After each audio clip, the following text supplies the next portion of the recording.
विश्व भारती विश्वविद्यालय के दीक्षांत समारोह में पीएम मोदी संबोधित करें, सीधे रुख करेंगे। माता पिता को, गुरुजनों को मैं बहुत बहुत बधाई देता हूं, अनेक अनेक शुभकामनाएं देता हूं। साथियों, आज एक और बहुत ही पावन अवसर है, बहुत ही प्रेरणा का दिन है। आज छत्रपति शिवाजी महाराज की जन्म जयंती है। मैं सभी देशवासियों को छत्रपति शिवाजी महाराज की जयंती पर बहुत बहुत शुभकामनाएं देता हूं।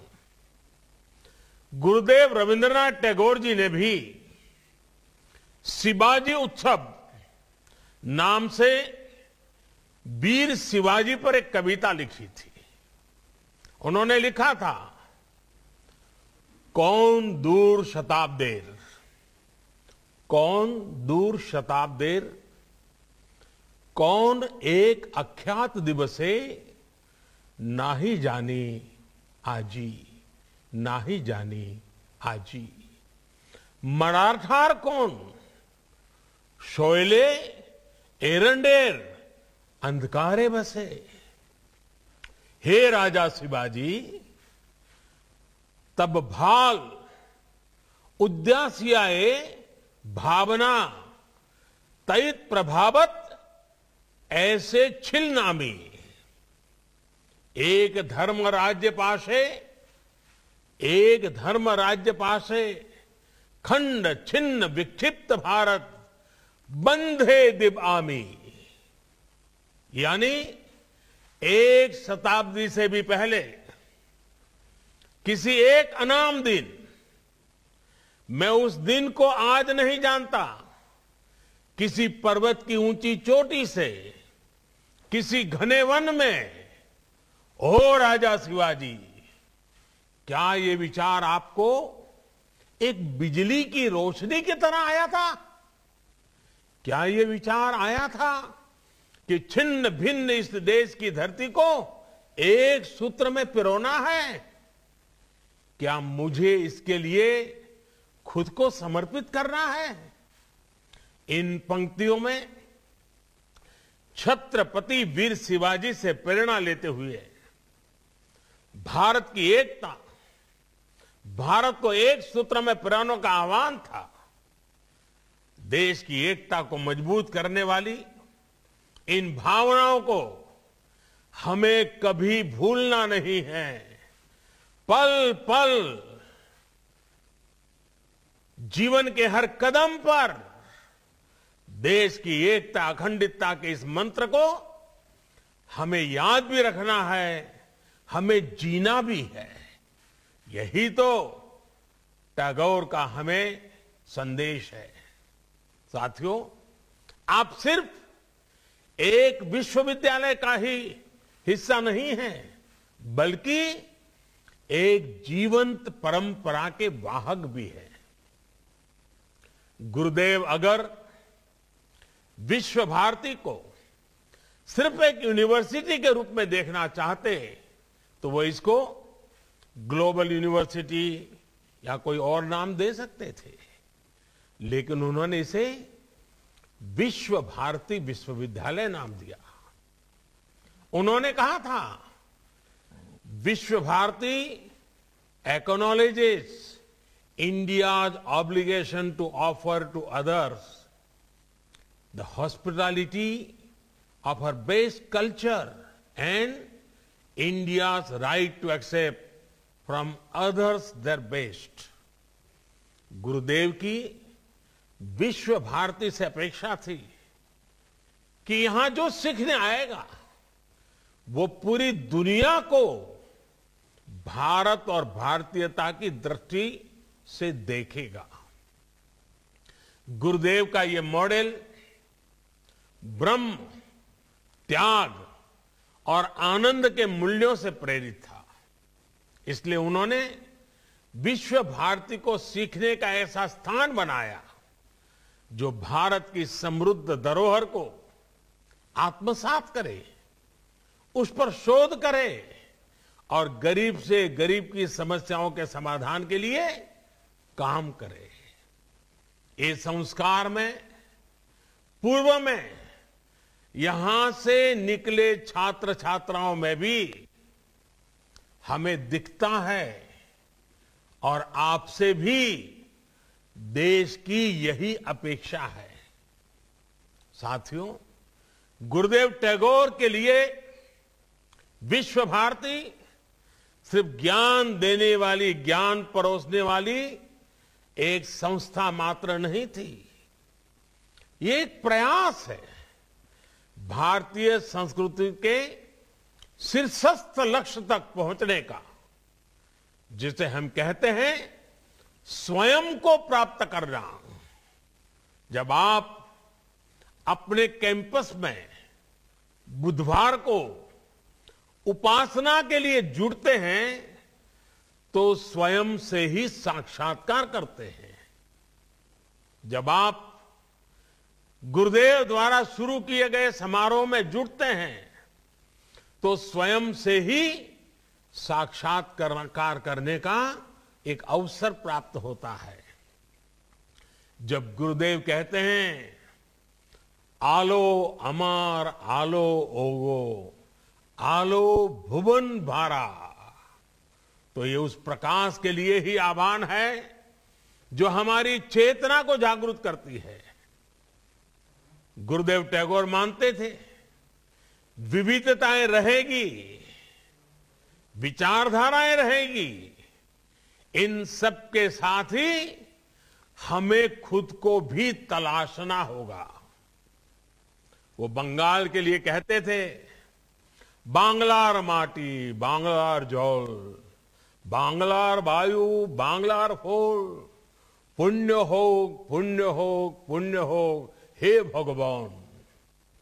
लेकिन साथ ही वो भारत की विविधता की भी उतना ही गौरवगान बड़े भाव से करते थे। वो कहते थे हे मोर चित्तो पुण्यो, हे मोर चित्तो पुण्यो, तीर्थे जागोरे धीरे, ई भारतेर महामनोबेर सागरो तीरे, हेथाय दाराय दबाहु बाराय नमो नरोदे बोतारे। और ये गुरुदेव का ही विशाल विजन था कि शांति निकेतन के खुले आसमान के नीचे वो विश्व मानव को देखते थे। ऐशो कर्मी, ऐशो ज्ञानी, ऐसो जन कल्याणी, ऐशो तपस राजो है, ऐशो है दिशक्ति, संपद मुक्ता बंधो समाज है। हे श्रमिक साथियों, हे जानकार साथियों, हे समाज सेवियों, हे संतों, समाज के सभी जागरूक साथियों, आइए समाज की मुक्ति के लिए मिलकर के प्रयास करें। आपके कैंपस में ज्ञान प्राप्ति के लिए एक पल भी बिताने वाले का यह सौभाग्य है कि उसे गुरुदेव का यह विजन मिलता है। साथियों, विश्व भारती तो अपने आप में ज्ञान का वो उन्मुक्त समंदर है जिसकी नींव ही अनुभव आधारित शिक्षा के लिए रखी गई। ज्ञान की क्रिएटिविटी की कोई सीमा नहीं होती है। इसी सोच के साथ गुरुदेव ने इस महान विश्वविद्यालय की स्थापना की थी। आपको यह भी हमेशा याद रखना होगा कि ज्ञान, विचार और स्किल स्टैटिक नहीं है, पत्थर की तरह नहीं है, स्थिर नहीं है, ये जीवंत है, ये सतत चलने वाली प्रक्रिया है। और इसमें कोर्स करेक्शन की गुंजाइश भी हमेशा रहेगी, प्रोग्रेसिव अनफोल्डमेंट।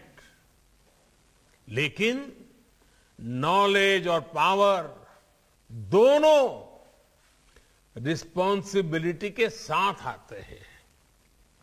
जिस प्रकार सत्ता में रहते हुए संयम और संवेदनशील रहना पड़ता है, रहना जरूरी होता है, उसी प्रकार हर विद्वान को, हर जानकार को भी उनके प्रति जिम्मेदार रहना पड़ता है जिनके पास वो शक्ति है। आपका ज्ञान सिर्फ आपका नहीं बल्कि समाज की, देश की, अरे भावी पीढ़ियों की भी वो धरोहर है। आपका ज्ञान, आपकी स्किल एक समाज को, एक राष्ट्र को गौरवान्वित भी कर सकती हैं और वो समाज को बदनामी और बर्बादी के अंधकार में भी धकेल सकती है। इतिहास और वर्तमान में ऐसे अनेक उदाहरण हैं। आप देखिए, जो दुनिया में आतंक फैला रहे हैं, जो दुनिया में हिंसा फैला रहे हैं, उनमें भी कई highly educated, highly learned, highly skilled लोग हैं। दूसरी तरफ ऐसे भी ये लोग हैं जो कोरोना जैसी महामारी से दुनिया को मुक्ति दिलाने के लिए दिन रात अपनी जान की बाजी लगा देते हैं, अस्पतालों में डटे रहते हैं, प्रयोगशालाओं में जुटे हुए हैं। ये सिर्फ विचारधारा का प्रश्न नहीं है, मूल बात तो माइंडसेट का है।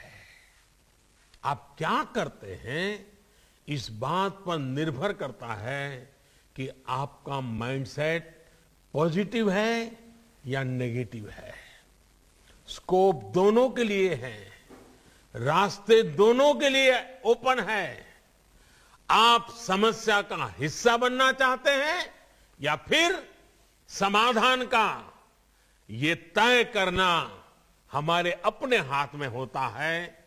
अगर हम उसी शक्ति, उसी सामर्थ्य, उसी बुद्धि, उसी वैभव को सत्कार्य के लिए लगाएंगे तो परिणाम एक मिलेगा, दुष्कर्म के लिए लगाएंगे तो परिणाम दुष्कर्म मिलेगा। अगर हम ही सिर्फ अपना हित देखेंगे तो हम हमेशा चारों तरफ मुसीबतें देखते आएंगे, समस्याएं देखते आएंगे, नाराजगी देखते आएंगे, आक्रोश नजर आएगा। लेकिन अगर आप खुद से ऊपर उठ करके, अपने स्वार्थ से ऊपर उठ करके नेशन फर्स्ट की अप्रोच के साथ आगे बढ़ेंगे तो आपको हर समस्या के बीच में भी सॉल्यूशन ढूंढने का मन करेगा, सॉल्यूशन नजर आएगा। बुरी शक्तियों में भी आपको अच्छा ढूंढने का, उसमें से अच्छाई का, परिवर्तन का मन करेगा और आप स्थितियां बदलेंगे भी, आप स्वयं भी अपने आप में एक सॉल्यूशन बन करके उभरेंगे।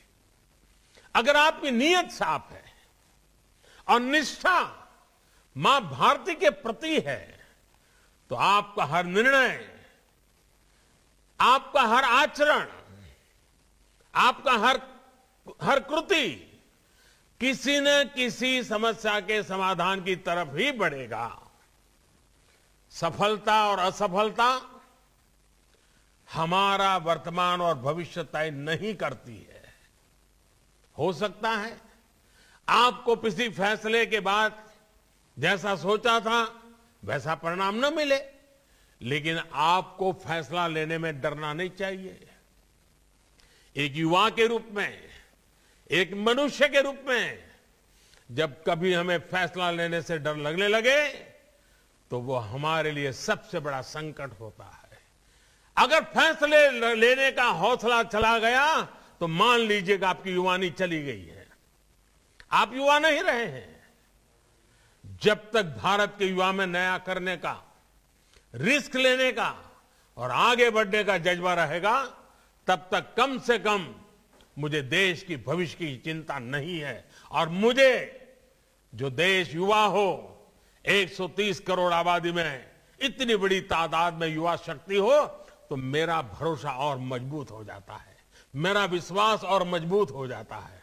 और इसके लिए आपको जो सपोर्ट चाहिए, आपको जो माहौल चाहिए, उसके लिए मैं खुद भी और सरकार भी, इतना ही नहीं, 130 करोड़ का संकल्पों से भरा हुआ, सपनों से लेकर के जीने वाला देश भी आपके समर्थन में खड़ा है।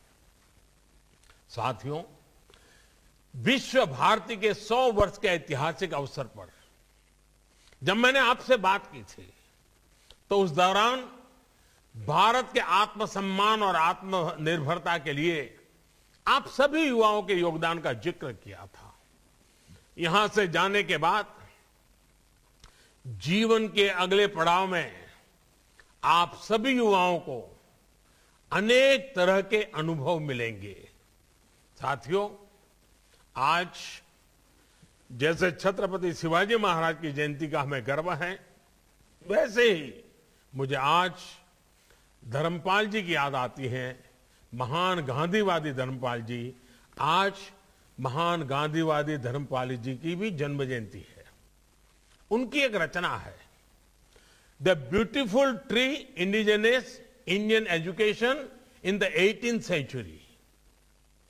आज आपसे बात करते हुए मैं इस पवित्र धाम में जब आपसे बात कर रहा हूं, तो मेरा मन करता है उसका जिक्र मैं जरूर करूं। और बंगाल की धरती, ऊर्जावान धरती के बीच जब बात कर रहा हूं, तब तो मेरा स्वाभाविक मन करता है कि मैं जरूर धर्मपाल जी के उस विषय को मैं आपके सामने रखूं। धर्मपाल जी ने इस पुस्तक में धर्मपाल जी ने थॉमस मुनरो द्वारा किए गए एक राष्ट्रीय शिक्षा सर्वे का ब्यौरा दिया है। 1820 में हुए, 1820 यानी करीब 200 साल, 1820 में हुए इस शिक्षा सर्वे में कई ऐसी बातें हैं जो हम सबको हैरान भी करती हैं और गौरव से भर देती हैं। उस सर्वे में भारत की साक्षरता दर बहुत ऊंची आंकी गई थी। सर्वे में यह भी लिखा गया था कि कैसे हर गांव में एक से ज्यादा गुरुकुल थे, और जो गांव के मंदिर होते थे वो सिर्फ पूजा पाठ की जगह नहीं, वे शिक्षा को बढ़ावा देने वाले, शिक्षा को प्रोत्साहन देने वाले एक अत्यंत पवित्र कार्य से भी गांव के मंदिर जुड़े हुए रहते थे। वे भी गुरुकुल की परंपराओं को आगे बढ़ाने में, बल देने में प्रयास करते थे।